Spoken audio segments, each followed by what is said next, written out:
Karong gabi na musod sa Philippine Area of Responsibility ang Super Typhoon nga hinamnor.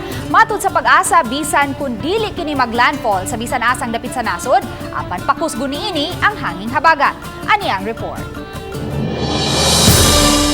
Sa labing awahing forecast sa Pag-asa Visayas, gipahibaw niini nga mosulod na sa Philippine Area of Responsibility ang labing unang Super Typhoon karong tuiga. Panganlan kini og Super Typhoon Henry.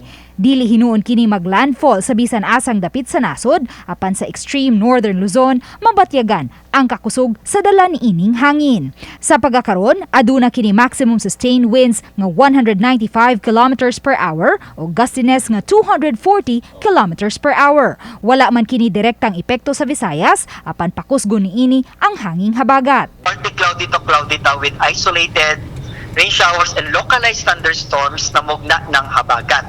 So, if mag-uwan ta 1 to 2 hours kini, and if night thunderstorm na ay occasional heavy rains.